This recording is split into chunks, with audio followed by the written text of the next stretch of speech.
Good morning बच्चों। Class 10th A1 A2 और B। आज आपकी गज़ल असगर गोंडवी है, जिसकी सवानयात मैं आप लोग को बता रही हूँ और उसे आप लोग अपनी कॉपी पर लिख लीजिएगा और फिर मैं इसकी असगर गोंडवी की तशरीह बताऊँगी। तो देखो बच्चों, असगर गोंडवी का असल वतन गोरखपुर था, लेकिन इनके वालिद मौलवी तफस्सुल हुसैन कानून गो थे।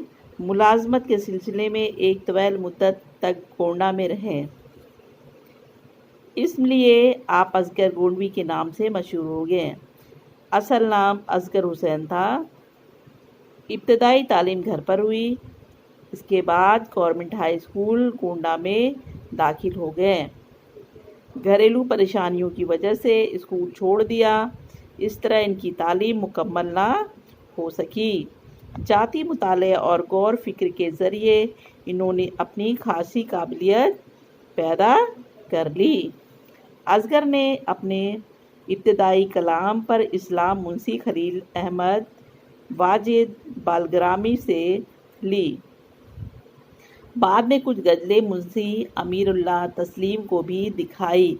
असगर एक मुत्तकी और परहेज़गार इंसान थे, मगर वो जाहिद खुश्क नहीं थे। इनके मिजाज में रंगीनी ज़राफ़त थी। तबीयत तसव्वुफ़ की तरफ मायल थी। इसलिए काजी शाह अब्दुल गनी से बैत की। इलाहाबाद में हिंदुस्तानी एकेडमी की मुलाजमत के सिलसिले में एक मुद्दत तक क़याम रहा और एकेडमी के समाही रिसाले हिंदुस्तानी के एडिटर रहे। 1936 में इलाहाबाद में इनका इंतकाल हुआ। असगर बहुत कम गो शायर थे। इनके कलाम के सिर्फ 2 छोटे छोटे मजमूए सरवर ज़िंदगी और निसात रूद शाये हुए हैं, लेकिन अपनी कम गोई के बावजूद इन्होंने अरबाब इल्म व आदाब को अपनी जानिब मतवज्जा कर लिया। इनके मनफरद व रंग की इब्तिदा निशात रूह से हुई है और वो फिर सौदा और पेश याफ्तादा मज़ामीन से गुरेज करते हैं। ज़ुबान व बयान व ख़यालात दोनों एतबार से इनका कलाम आमियाना पन से पाक है। इनके लब व लहज़े में एक मतानत अमेज़ रंगीनी ज़ुबान बयान में एक आलिमाना वक़ार और ख़यालात महसूसात में पाकीज़गी लताफ़त पाई जाती है। तसव्वुफ़ और मार्फत के मज़ामीन को कैफ व सरवर के साथ नज़्म करते हैं। इनकी गज़ल में निशात और सरमस्ती की जो फ़िज़ा पाई जाती है वो दिल पर असर करती है। तो बच्चों, अब असगर गोंडवी की तशरीह हम आपको बताते हैं।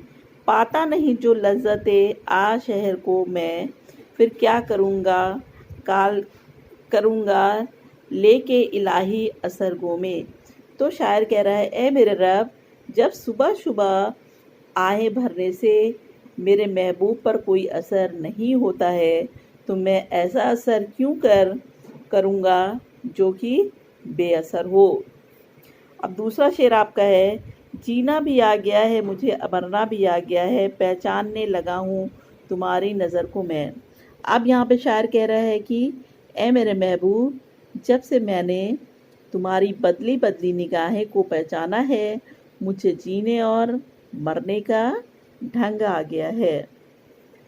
अब तीसरा शेर है आपका, वो शौकियों से जलवा दिखाकर तो चल दिए, उनकी खबर को जाऊं कि अपनी खबर को मैं। अब यहाँ पे शायर कह रहा है कि इसने अपनी शरारतों का ऐसा जादू मुझ पर छोड़ा है कि मैं इसकी अदाओं का असीर होकर रह गया हूँ, और अब मेरा हाल ये है कि महबूब की खैरियत लेने जाऊं या खुद की हालत देखूं। अब चौथा शेर है, आहों ने मेरी खरमने हस्ती जला दिया, क्या मुंह दिखाऊंगा तेरी बर्क नज़र को मैं।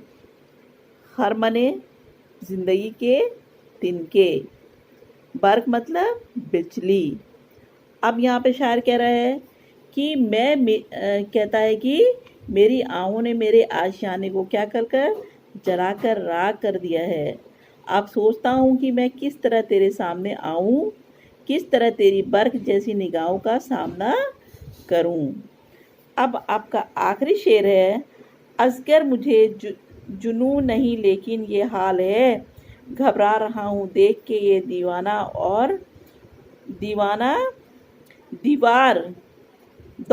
دیوار دور کو میں۔